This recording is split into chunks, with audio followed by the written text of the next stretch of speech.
long-term relationships has supposedly taken place with the formation of a joint contract through managerial views of each other when they do not even see themselves as real due to the multitude of tasks they are forced to perform. It looks like the convergence of raging waves of different bodies of water, or even it seems to them that they are in the sea of some adult life. In reality, their formation of a joint existence is no better than a puddle, a bathhouse, something like being in a sauna, not being able to be reborn in another life under other conditions from more appropriate circumstances. They want to change everything, everything should be different, but they do not even try to think beyond what they have been destined for.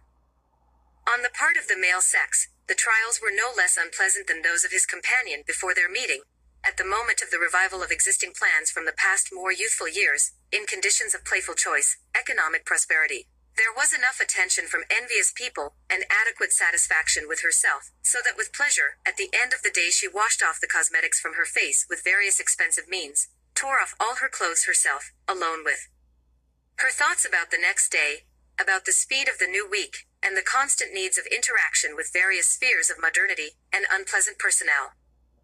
They came together as if closing their eyes not only to themselves, but also to incompatibility in general, without sharp prefaces.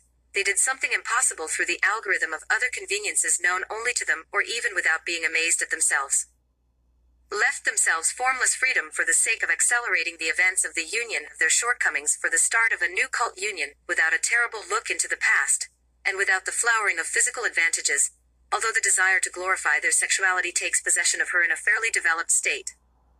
She is not embarrassed by his empty secret pocket. She does not notice the absence of a wallet.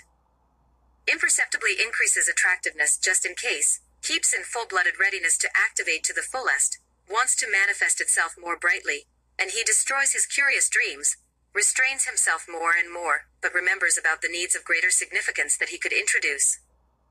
Hides his ego in defiant restraint, starting again and again without the use of scientific depths, mannered techniques, which also almost do not embarrass him. Conclusion. Half-power relationships in a storm of abuse due to the pursuit of double standards by players for other plans of secret interests, without worrying about opacity, or even the unnecessary accumulated nebula that simply exists, without separating the couple in a state of unsuitability.